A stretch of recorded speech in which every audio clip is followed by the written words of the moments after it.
ರಾಜ್ಯದ ಲಕ್ಷಾಂತರ ಎಸ್ಎಸ್ಎಲ್ಸಿ ವಿದ್ಯಾರ್ಥಿಗಳಿಗೆ ಶಿಕ್ಷಣ ಇಲಾಖೆಯಿಂದ ಮಹತ್ವದ ಮಾಹಿತಿಯೊಂದು ಹೊರಬಿದ್ದಿದೆ. ರಾಜ್ಯದ ವಿದ್ಯಾರ್ಥಿಗಳ ಫಲಿತಾಂಶ ಪ್ರಮಾಣ ಪತ್ರದಲ್ಲಿ ದ್ವಿಭಾಷಾ ನೀತಿಯನ್ನು ಅನುಸರಿಸಲು ಕೇಂದ್ರ ಸರ್ಕಾರ ಮುಂದಾಯಿತಾ? ಈ ಪ್ರಶ್ನೆ ಇದೀಗ ಮನೆ ಮಾಡಿದೆ. ಪ್ರಸ್ತುತ ಎಸ್ಎಸ್ಎಲ್ಸಿ ವಿದ್ಯಾರ್ಥಿಗಳಿಗೆ 625 ಅಂಕಗಳ ಪರೀಕ್ಷಾ ಪದ್ಧತಿ ಚಾಲ್ತಿಯಲ್ಲಿದೆ. ಆದರೆ ವಿದ್ಯಾರ್ಥಿಗಳ ಹೊರೆ ಕಮ್ಮಿ ಮಾಡುವ ಉದ್ದೇಶದಿಂದ ಹಿಂದಿ ಭಾಷೆಯ ಅಂಕಗಳಿಗೆ ರಿಸಲ್ಟ್ ಶೀಟ್ನಲ್ಲಿ ಕೋಕ್ ನೀಡುವ ಬಗ್ಗೆ ಶಿಕ್ಷಣ ಇಲಾಖೆ ಚಿಂತನೆ ನಡೆಸಿದ್ದು, ಒಟ್ಟು ಅಂಕಗಳು 525ಕ್ಕೆ ಇಳಿಕೆಯಾಗಬಹುದೇ ಎಂಬ ಪ್ರಶ್ನೆ ಎದುರಾಗಿದೆ. ರಾಜ್ಯದಲ್ಲಿ ಪ್ರಸ್ತುತ ಜಾರಿಯಲ್ಲಿರುವ 625 ಅಂಕಗಳ ಫಲಿತಾಂಶ ಮಾದರಿಯಲ್ಲಿ ಬದಲಾವಣೆ ತಂದು ಅಂಕಗಳನ್ನು 525ಕ್ಕೆ ಇಳಿಸಿ ಬಳಿಕ ಹಿಂದಿ ಭಾಷೆಯ ಫಲಿತಾಂಶಕ್ಕೆ ಗ್ರೇಡ್ ನೀಡುವ ಬಗ್ಗೆ ಸಚಿವ ಮಧು ಬಂಗಾರಪ್ಪ ಸ್ಪಷ್ಟನೆ ನೀಡಿದ್ದಾರೆ.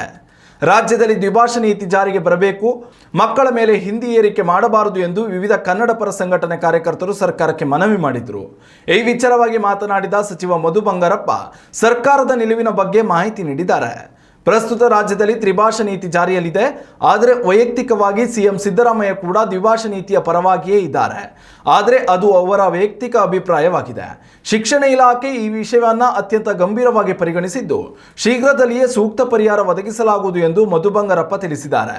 ಒಂದು ವೇಳೆ ದ್ವಿಭಾಷಾ ನೀತಿ ರಾಜ್ಯದಲ್ಲಿ ಜಾರಿಗೆ ಬಂದರೆ ಹಿಂದಿ ಭಾಷೆಯ ಅಂಕ ಕೇವಲ ಗ್ರೇಡ್ಗೆ ಮಾತ್ರ ಸೀಮಿತವಾಗಲಿದೆ.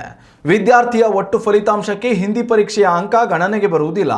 ಹಿಂದಿ ಭಾಷೆಯಲ್ಲಿ ವಿದ್ಯಾರ್ಥಿ ಗಳಿಸಿದ ಅಂಕ ಆಧರಿಸಿ ABCD ಎಂಬ ಗ್ರೇಡ್ಗಳನ್ನು ನೀಡಲಾಗ್ತದೆ. ಇದರಿಂದ ವಿದ್ಯಾರ್ಥಿಗಳಿಗೆ ಹೊರೆ ಕಡಿಮೆ ಆಗ್ತದೆ ಎಂಬುದು ಸರ್ಕಾರದ ಚಿಂತನೆ ಆಗಿದೆ. ಉತ್ತಮ ಸಂಸ್ಕಾರಯುತ ಶಿಕ್ಷಣದೊಂದಿಗೆ VSS English medium CBSE school, Udupi Muddur. ನರ್ಸರಿಯಿಂದ 10ನೇ ತರಗತಿವರೆಗೆ ಶಿಕ್ಷಣದ ಜೊತೆಗೆ 5ರಿಂದ 10ನೇ ತರಗತಿವರೆಗಿನ ವಿದ್ಯಾರ್ಥಿನಿಯರಿಗೆ ಉತ್ತಮ ಹಾಸ್ಟೆಲ್ ಸೌಲಭ್ಯವೂ ಇದೆ. ನಿಮ್ಮ ಮಕ್ಕಳ ಪ್ರವೇಶಾತಿಗಾಗಿ ಈ ಸಂಖ್ಯೆಗೆ ಕರೆ ಮಾಡಿ.